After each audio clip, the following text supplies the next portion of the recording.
Hello guys, this is Puja year. Welcome back to my another blog. আজকে আমি তোমাদের সাথে শেয়ার করবো চিংড়ি মাছের ছালের পকোড়া। তোমরা তো চিংড়ি মাছ রান্না করো, অনেকে খেয়েছো, অনেকে খাওনি। তো যারা যারা চিংড়ি মাছের ছালগুলি ফেলে দাও, আজকে থেকে কিন্তু এই ভিডিও দেখার পরে ফেলবে না, কারণ এগুলির টেস্ট খুব দারুণ। যারা খাওনি অবশ্যই বাড়িতে ট্রাই করবে। চিংড়ির ছালগুলো দেখো আমি ভালোভাবে ধুয়ে পরিষ্কার করে মিক্সিতে দিয়ে দিচ্ছি। আর প্লিজ যারা যারা আমার ভিডিওটা ফেসবুক পেজ থেকে দেখে যাচ্ছ, তাহলে অবশ্যই আমার ফেসবুক পেজটাকে ফলো করে দেবে। আর ইউটিউব থেকে দেখলে অবশ্যই ইউটিউব চ্যানেলটাকে সাবস্ক্রাইব করে দেবে।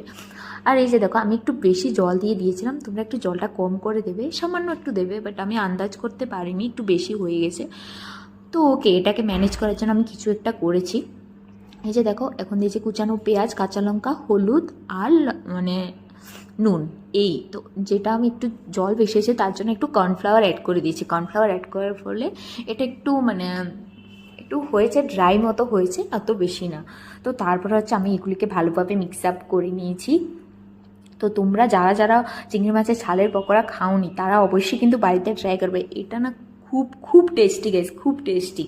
তারপরে এগুলিকে আমি মেখে দিয়ে দিয়েছি তাওয়াতে ভাজার জন্য। এই যে দেখো, রেডি হয়ে গেছে আমার গরম গরম পকোড়া, চিংড়ি মাছের ছালের পকোড়া।